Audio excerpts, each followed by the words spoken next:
जय हिंद, जय माँ भारती, अखंड भारत हिंदू राष्ट्र। देखिए, आज इस वीडियो में हम लोग बात करेंगे अपोजिशन की और वर्तमान में जिस प्रकार से कई एक ऐसे पार्लियामेंटेरियन को, मतलब राज्यसभा संसद को, उनके जो है सदन से उन्हें निलंबित कर दिया गया है या सस्पेंड कर दिया गया है, किन्हीं को 1 सप्ताह के लिए, किन्हीं को पूरे इस सत्र के लिए, इस सेशन के लिए।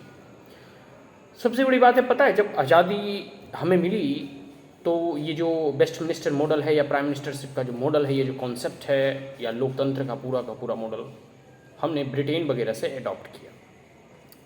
तो इसमें हम जो द्विसदनात्मक जब चर्चाएं होने लगी कि क्या जो निचली सदन है या जो ऊपर सदन है, अपर हाउस है, जो राज्यसभा अपर हाउस के नाम से जाना जाता है, निचली सदन तो लोकसभा वो जो है हमें रिप्रेजेंटेटिव हमारे द्वारा चुन के भेजे जाते हैं, तो उनका तो कोई प्रश्न उतना नहीं जो है छिड़ा। लेकिन राज्यसभा को लेकर कि क्या राज्यसभा को कंटिन्यू करना चाहिए या इसे हटा देना चाहिए, या राज्यसभा के क्या क्या बेनिफिट हैं, तो इसको लेकर जो है हर चीज़ को लेकर एक प्रोज एंड कॉन्स होते हैं। तो इनको लेकर भी मतमतांतर में कई लोगों की भिन्नताएं थी और कई लोग जो है अपने अपने दृष्टिकोण और अपने अपने पर्सपेक्टिव, अपने अपने नज़रियों के आधार पर जो है अपने अपने वक्तव्य और बयान को दिया था। उसी में जो है सबसे प्रमुख जो है कुछ ऐसे बिंदुओं पर जो है अगर चर्चा करूं तो वो है कि राज्यसभा में जो है एकदम शिष्ट लोग जाते हैं, अपने अपने फील्ड के एक्सपर्ट होते हैं, या कुछ ऐसे ज्ञानवान लोगों को जो उसमें भेजा जाएगा, ठीक है, जिससे कि राज्यसभा की गरिमा बढ़ेगी और कोई भी बिल वगैरह जो आएगा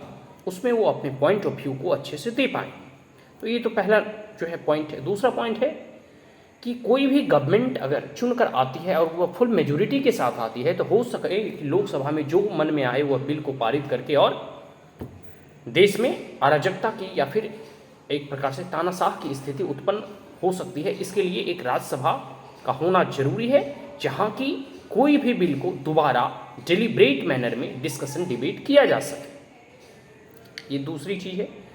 तीसरा पॉइंट पे जो है बहुत लोगों ने कहा कि राज्यसभा होना चाहिए, जिससे कि है कि कोई भी जो है बिल वगैरह जब पारित होता है, कोई भी बिल वगैरह जब पारित होता है तो जिस पॉलिटिकल पार्टी का जो है लोकसभा में बहुमत होता है तो कई बार राज्यसभा में नहीं होता है, कई बार राज्यसभा में होता है तो लोकसभा में नहीं होता है। तो इससे क्या है कि जो अपोजिशन के लोग होंगे उन्हें भी अपनी बातों को रखने के लिए और एक प्रकार से कोई भी एकदम हैस्टी मैनर में बिल वगैरह पारित नहीं होगा, और जो भी चीज़ पारित होगा उसमें अपोजिशन के भी बातों का, उनके भी ओपिनियन का, उनके भी विचारों का उस बिल में या कोई भी ऐसी नीति और सरकार की पॉलिसी में उसका भी समावेश होगा, इंक्लूजन होगा। बात ये तो ठीक है, कुछ ये बिंदुओं को जो है सब लोगों ने स्वीकारा और राज्यसभा को जो है कंटिन्यू रखा गया। लेकिन इसके कुछ खामियां भी हैं, जैसे कि हम लोग अभी वर्तमान परिदृश्य की बात करूं तो उसमें देखते हैं कि किस प्रकार से राज्यसभा कंटिन्यू डिस्टर्ब जो है होता है और अपोजिशन के मेंबर इसे चलने नहीं देते हैं। और इसमें होता क्या है कि जो बहुत महत्वपूर्ण बिल भी जो हैं वो सारे के सारे पेंडिंग होते हैं और पारित नहीं होते। ये तो पहला चीज़ हो गया। दूसरा कि विद्वान और शिष्ट जन होंगे जो अपने बहुमूल्य विचार उन नीतियों को बनाने में देंगे, जिससे कि वह नीति और जनता के कल्याणकारी हो सकेगी। लेकिन ऐसा हमें नहीं दिखता। अपर हाउस की एक गरिमा होती है। देखिए, लोअर हाउस के जो मेंबर चुन कर आते हैं वो डायरेक्टली इलेक्टेड होते हैं। अगर वो हो हंगामा करें तो कुछ हद तक जो है यह जान लिया जाता है कि पूरे के पूरे जो है जैसे वो उन्हें जो है जनता को दिखाना होता है कि देखो हमने भी सदन में आवाज़ उठाई। They are totally politically motivated और पॉलिटिकली इलेक्टेड। लेकिन राज्यसभा अपर हाउस कहा जाता है, उसे बड़ी सदन की संज्ञा दी गई है, लेकिन उसके मेंबर को देखो ऐसे हरकत करते हैं कि इससे तो शांत जो है एलकेजी और यूकेजी के बच्चे रहा करते हैं क्लासेस में। तो जो गरिमा है ना, एक जो डिग्निटी होती है अपर हाउस का, वो पूरा का पूरा जो है अपोजिशन के द्वारा, खास करके अभी जो है रिसेंटली देखो संजय सिंह वगैरह या फिर ममता बनर्जी के कुछ टीएमसी के कुछ मेंबर, कांग्रेस के कुछ मेंबर, एकदम इतना देखो, एक होता है कि आपको अपनी बातों को रखना है, यहां तक तो ठीक है। अपोजिशन लोकतंत्र में अगर अपोजिशन ना रहे तो फिर वो लोकतंत्र कैसा है? अपोजिशन या हमें किसी चीज से हम सहमत या ना सहमत हों, असहमति हम व्यक्त करते हैं, ये अच्छी बात है, यही तो लोकतंत्र है। लोकतंत्र का मतलब ही क्या हुआ कि हम अपने किसी बातों को हम आपके समर्थन करते हैं, किसी बातों से हम असहमति जताते हैं, क्योंकि हर चीज़ को देखने का अपना अपना नज़रिया होता है, ठीक है। और हर एक पॉलिसी में कुछ ना कुछ प्रोज, कुछ ना कुछ कॉन्स होते हैं, कुछ एडवांटेज होते हैं, किन्हीं के लिए डिसएडवांटेज क्रिएट करता है, ठीक है। ईच एंड एवरी पर्सन को आप कोई भी नीति, कोई भी पॉलिसी कितनी ही अच्छी बना लो, उसमें खुश नहीं कर सकते, कुछ ना कुछ उसमें लिमिटेशंस और लूप होल्स रह ही जाते हैं। तो आप डिसेंट व्यक्त कर सकते हैं, आप अपनी जो है असहमति व्यक्त कर सकते हैं, ये एक अच्छी चीज़ है। लेकिन आप जो है एकदम चेयर के पास जाके पेपर फाड़ना, मंत्री के पेपर खींच के, पिछले बार देखो जो सस्पेंड हुआ, मंत्री के पेपर खींच के फाड़ देना, जो चेयरपर्सन है, जिनकी गरिमा है, जो वाइस प्रेसिडेंट भी होते हैं, देश के सर्वोच्च दूसरे पद पर आसीन व्यक्ति होते हैं, उनके ऊपर आप पेपर फेंक देना, या जो भी चेयर पर उस वक्त बैठे होते हैं एज ए चेयरमैन के तौर पे, उनका अनादर करना, तो ये आपकी शिष्टता नहीं बल्कि आपकी अशिष्टता दर्शाती है। और ये जो पॉइंट हमने 3-4 पॉइंट शुरू में बोला था कि राज्यसभा के क्या क्या अच्छाइयाँ हैं और किन किन विचारों को और किन किन बिंदुओं को मद्देनजर को देखते हुए स्वतंत्रता सेनानियों ने या उस वक्त के कॉन्स्टिट्यूएंट असेंबली में जितने भी संविधान के निर्माता थे, उन्होंने राज्यसभा को स्वीकारा और कहा कि इसकी आवश्यकता है और इसे कंटिन्यू रखी जाएगी। लेकिन अभी ऐसी परिस्थिति जैसा देखने को मिल रहा है, तो अपोजिशन के द्वारा इस प्रकार से सदन में हो हंगामा करना एकदम सदन की गरिमा का अनादर करना है। और इसी में देखो कि सदन से कई एक मेंबर को निलंबित कर दिया गया है, सस्पेंड कर दिया गया है, ठीक है। तो ये सब सारी चीज़ें हैं जो लोकतंत्र और किस प्रकार से डेमोक्रेसी फंक्शन करती है, उसमें यह एक अब कांटे के तौर पर ये एक विघ्न क्रिएट करने वाला, हर्डल्स क्रिएट करने वाला है। और इसका कारण होता क्या है कि जो अच्छे अच्छे पॉलिसीज़ हैं वो पारित नहीं हो पाते। कई एक ऐसे बिल जो है पेंडिंग पड़े हुए हैं।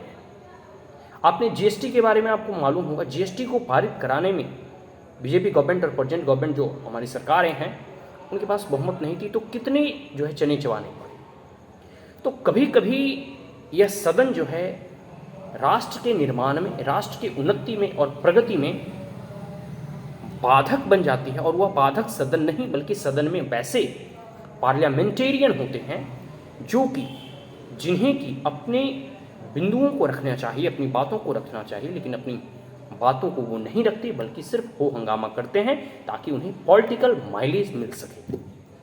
जबकि लेजिस्लेटिव का काम ही होता है कि विधायिका पे चर्चा करना। तो ये सब सारे जो है कंसर्न हैं जो जाहिर होते हैं। लेकिन स्वाभाविक सी बात है कि अभी जैसे कुछ इंसिडेंट चल रहे हैं कि महंगाई पे चर्चा क्यों नहीं, चर्चा मौखिक चर्चा होना चाहिए। वहाँ युद्ध लड़ने नहीं गए हैं, वहाँ पेपर फाड़ाफाड़ी नहीं होना चाहिए। ये तो इडियट करते हैं जो कि क्लास के बच्चे जो एकदम कह सकते हैं बैक बेंचर होते हैं, जिन्हें पढ़ने लिखने से कोई मतलब नहीं होता। Parliamentarians are not the idiot. And उसमें भी कि अपर हाउस के पार्लियामेंटेरियन, अजीब स्थिति है। इसमें कई हजार करोड़ जो है जनता के पैसे बर्बाद होते हैं, सब लोग देख रहे हैं। खैर अपोजिशन तो इसको जो कह सकते हैं ना कि भुगतान हमेशा कर रही है। अभी यूपी वगैरह में सारे चुनाव ये हारे हैं।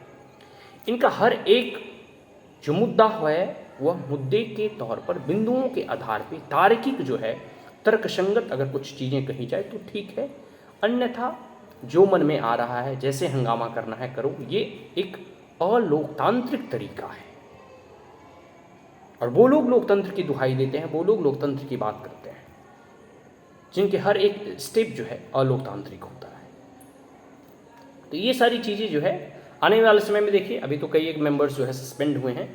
तो ये सारी चीज़ें जो है ना अपोजिशन को समझने की ज़रूरत है, लेकिन अपोजिशन समझेंगे ही नहीं, उनको आवश्यकता ही नहीं है। तो जो भी अभी चेयरपर्सन और चेयरमैन के द्वारा संसद को सस्पेंड किया गया है, ये एक अच्छा एग्जाम्पल है जो आने वाले समय में तमाम संसद को एक प्रकार से ये वार्निंग है, उन्हें एक हिदायत दी जाती है कि वो संभलें और राज्यसभा की जो गरिमा है उसे बनाए रखें, ठीक है। और बाकी कांग्रेस वगैरह का तो देखो जो इशू वगैरह चल रहा है अभी, जैसे सोनिया गांधी ईडी वगैरह का जो है बुलावा आया है तो वहाँ जा रही हैं। राहुल गांधी को भी ईडी के द्वारा पूछताछ किया गया था। तो जो करप्शन के चार्जेस हैं उनका जो प्रोसीजर है वो ईडी वगैरह देखेगी या न्याय व्यवस्था या न्यायपालिका के द्वारा उसका कार्य किया जाएगा। कई लोग जो है न्याय सुप्रीम कोर्ट भी पहुँचे कि ईडी का जो अरेस्ट करने का जो पावर है या जो भी उनको टिट प्रदान किया गया है उसे हटा लिया जाए, तो वो भी रद्द कर दिया गया। और सबसे बड़ी बात है जो एक इंटाइटलमेंट की भावना थी गांधी परिवार के पास, कि हम जो हैं हम ही हैं, हम यहाँ के महारानी हैं, हमें कोई ईडी या कोई भी मतलब जो डेमोक्रेटिक के इंस्टीट्यूशंस हैं वो हमें बुला नहीं सकती, हमें से इंक्वायरी नहीं कर सकती, हमसे पूछताछ नहीं कर सकती। ये सब सारे की इंटाइटलमेंट और प्रिविलेज की जो भावना थी वो अब हट चुकी है। अब Sonia Gandhi as a equal citizen, जैसे सभी सिटीजन को एक आम नागरिक की तरह माना जाता है, ठीक उसी प्रकार सोनिया गांधी भी ऐसा तो समान नागरिक की भांति अब उन्हें भी ईडी या जितने भी है, ठीक है, चाहे न्याय व्यवस्था हो, न्यायपालिका हो, या जहाँ भी जो है पॉलिटिकल या डेमोक्रेटिक इंस्टीट्यूशन है वहाँ उन्हें जाना होगा, ठीक है। और एक प्रकार से कह सकते हो कि जो भी कानून और नियम है उनके अनुसार ही वो कार्य उन्हें करना होगा। ऐसा नहीं कि हम मतलब यहाँ के महारानी हैं, हमें ईडी हमसे कैसे पूछताछ कर सकती है, हम कितने ही करप्शन क्यों ना करें। अभी देखो टीएमसी वगैरह वेस्ट बंगाल में क्या हो रहा है, उनके मंत्री पकड़े जा रहे हैं। कल तक तो परसों तक तो 20,000 शायद करोड़ था या फिर 20 करोड़ था, समथिंग लाइक दैट। आज 10-20 करोड़ और मतलब जुटे हैं, कई किलो सोने का जो है साजो सामान पकड़ाया है। तो ये सब करप्शन जो है, इसी के कारण तो ईडी वगैरह मतलब रेड मारती है। और ईडी वगैरह जो अगर इंस्टीट्यूशन है वो तथ्य के जो है चीज़ों के आधार पर चलती है। अब जैसे सोनिया गांधी का कहना है कि कई सोनिया गांधी या फिर कांग्रेस के पॉलिटिकल जो मेंबर थे वो कह रहे थे कि यह जो ईडी का जो कार्रवाई है वो जल्दी से जल्दी एकदम स्पीडी ट्रायल के तहत जो है पूरा कर देना चाहिए। और एक बिचारी को क्यों इसे सताया जा रहा है? भाई सताया कहाँ जा रहा है?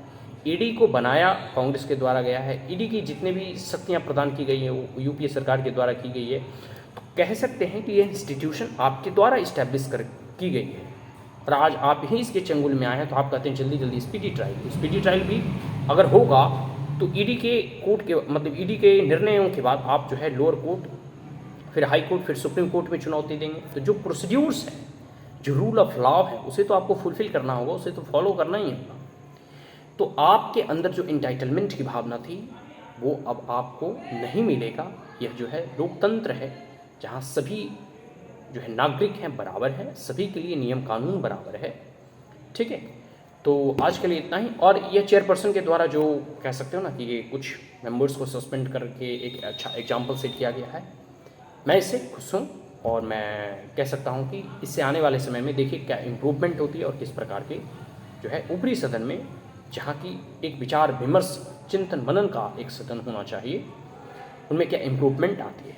आज के लिए इतना ही, मिलते हैं किसी नेक्स्ट वीडियो में नेक्स्ट टॉपिक पे। So that's all, thank you. अगर आप हमारे चैनल पे पहली बार आए हैं तो इसे लाइक शेयर और सब्सक्राइब करना ना भूलें। Also please the bell icon. Thank you, have a great day. अब चलता हूँ, नमस्कार, जय हिंद, अखंड भारत, जय भारत।